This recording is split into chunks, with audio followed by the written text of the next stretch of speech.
Nakaranas ka na ba ng may sinasaniban? O may isang tao na inaalihan ng masamang elemento? Ano nga ba ang marapat mong gawin sa ganitong pagkakataon? O ano nga ba ang dapat mong gamitin upang mapalayas ito? Hello, what's up? Your best here. Sa videong ito ay alamin ang natatanging gamit ng posporo at ng puting balahibo sa pagpapalayas ng mga masamang elemento. Saan ka man mapunta ay naroon din sila. Saang panig man ng kalupaan ay may mga masamang nilalang ang maaaring manahan. Madalas silang tinatawag na mga lamang lupa o mga espiritu na hindi basbasang nilalang. Madalas na nababati o nagugustuhan ng mga nilalang na ito ang mga buntis, may sakit o mayroong mga sugat na dinaramdam, mapapisikal man o espiritual. At upang malaman kung napaglalaruan nga ba ang isang tao, ay sinasagawa ang pagtatawas o isang sinaunang ritual na ginagamitan ng asin at tawas. Subalit kapag kaminsan ay labis na nga ang panggugulo o paggamit ng mga espiritong ito sa katawan ng tao o tinatawag nga na sanib o sapi. At madalas nga ay nagigipa silang bayolente at nakapananakit pa ng iba. Kung kaya naman kung makasaksi ka ng ganitong pagkakataon, ay mainam na kumuha ka ng palito ng posporo at ilagay ito sa pagitan ng kanilang daliri sa paa. Takot sila sa palito ng posporo dahil pakiwari nila at pakiramdam nila sila ay sinusunog. Kaya labis ang takot nila dito. Maaari mo na rin silang makausap habang isinasagawa ang bagay na ito upang malaman mo rin ang kanilang mga layunin. Gayun din ang puting balahibo ng manok. Puting balahibo na pawang nakuha lamang sa isang manok na puti ang mga balahibo, ang paa at kahit na nga ang tuka nito. Sa madaling salita ay puti ang buong katawan nito.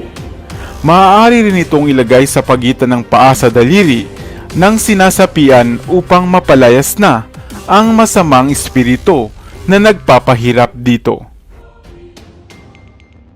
Ikaw, mayroon ka bang kwento o karanasan na nauugnay sa sapi? Sana ay may bago kang natutunan sa videong ito. Pamilyar ka ba sa tawas? Saan nga ba ito kadalasang ginagamit? Ang tawas na kulay asul, nakakita ka na ba? Hello, what's up? Your best here. Sa videong ito ay alamin kung papaano nga bang makatutulong sa inyo ang tawas na asul. Isang hindi pangkaraniwang tawas na marapat ay batid mo rin kung ano nga ba ang pinagkakagamitan upang kung magkataon na malagay sa di inaasahang pagkakataon ay maaari mo itong mapakinabangan. Lalo na nga kung kayo ay nasa mga liblib na probinsya naninirahan. Saan nga ba kadalasang ginagamit ang tawas? Ang tawas o alum o pinatuyong bahagi ng kemikal na aluminum at double sulfate salt ay kadalasang makikitang ginagamit na deodorant o pangalis ng mga body odor na dala ng mga bakterya sa ating katawan. Maaari mo itong ikuskus o irab sa inyong kilikili o sa paa o kaya naman ay durugin bago gamitin.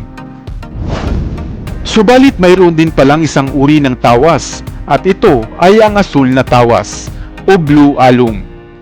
Isang espesyal na kulay bughaw na tawas na bibihira lamang makikita. Subalit para saan nga ba ang tawas na ito?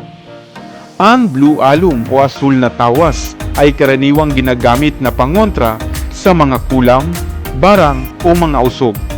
Gaya ng puting tawas, ang asul na tawas ay pantapoy din ng mga masamang elemento sa paligid. Kung kaya naman, mainam na ibalot ito sa isang pulang pouch o sisidlan upang magsilbing proteksyon.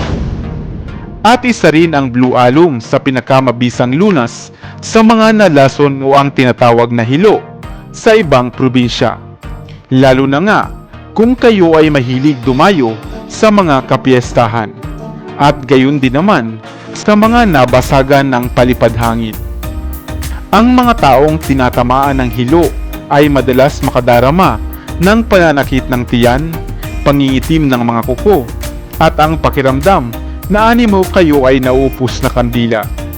Kadalasan ay dinadala agad sila sa mga albularyo upang ipatingin o kaya ay isinusugod sa paggamutan. Subalit kung batid ninyo kung papaano ito lunasan gamit ang Blue Alum ay maaari mo nga itong mapakinabangan. Kumuha ka lamang ng isang baso ng maligamgam na tubig, lagyan ng isang kutsarang langis ng niyog at pigaan ng 3 buo ng kalamansi at isang budbod ng asul na tawas. Ipainom ito sa nahilo o napalipadhanginan upang mailabas nito at maisuka ang anumang masamang nakain nito. Bagaman ang tradisyonal na pamamarang ito ay hindi pa kilala at kinikilala ng siyensya, ito ay labis na epektibo, lalo tigit kung kayo ay nasa malalayong lugar. Ikaw, nakakita ka na din ba ng asul na tawas? Sana ay may bago kang natutunan sa videong ito. Iwan ka naman ng comment sa comment section sa ibaba. I-like at i-share mo na rin para naman sa kaalaman ng iba. Isang klase ng puno, may kakayahang magpaapoy ng posporo kung ilalapit lamang sa mga bunga nito ang piraso ng palito ng posporo. Gaano nga ba ito katotoo? Dumaan na rin ba sa inyong Facebook wall ang mga naglipa ng video hinggil sa kaibang bunga ng halaman o punong ito na kaya raw magpaningas ng mga palito ng posporo? Namangha din ba kayo o naisip na isa lamang itong mapanlinlang na video? Kaya naman halika at ating isa-isahin ang mga kakaibang misteryo kaugnay ng puno o halamang makikita sa mga videong ito. Palito ng posporo. Inilapit lamang sa bungang ito ay agad nagliyab at sumindi. Palito ng posporo. Inilapit naman sa isang baso na may tubig at mayroon ding laman na bunga ng punong ito. At agad din itong sumindi.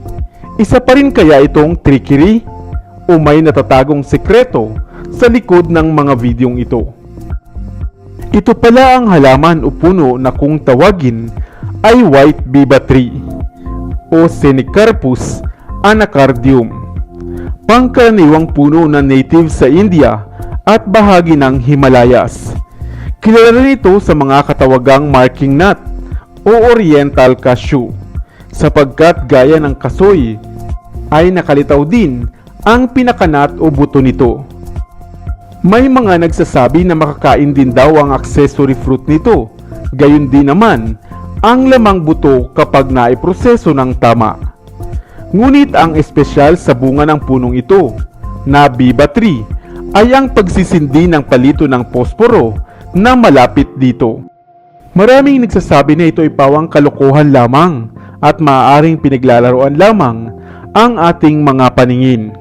Kaya naman, halika at obserbahang mabuti ang mga susunod na video.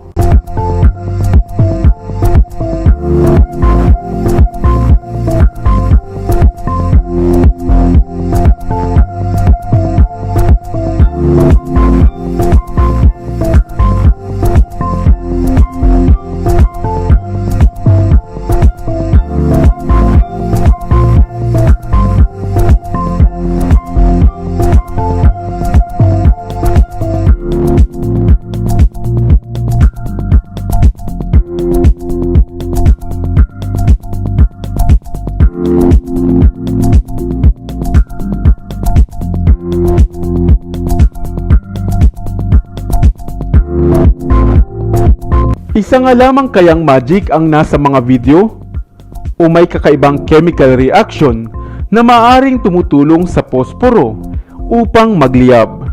Batid naman natin na ang ulo ng palito ng posporo ay nagtataglay ng mga kemikal na potassium chlorate at glass powder at nag-aapoy lamang kung sakaling ikakaskas sa magaspang na lagayan na maaaring mayroong red phosphorus at antimony sulfide. At ang magge-generate nga nitong friction ang magdudulot ng spark hanggang sa tuluyan na nga itong magliyab.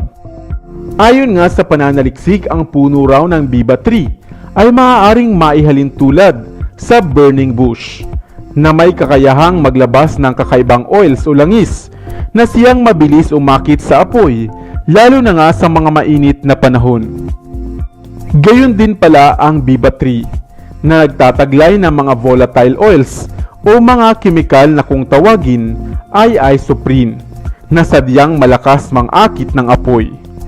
Sa inyong palagay, isa lamang kaya itong magic trick? Papaano kung meron ito sa Pilipinas?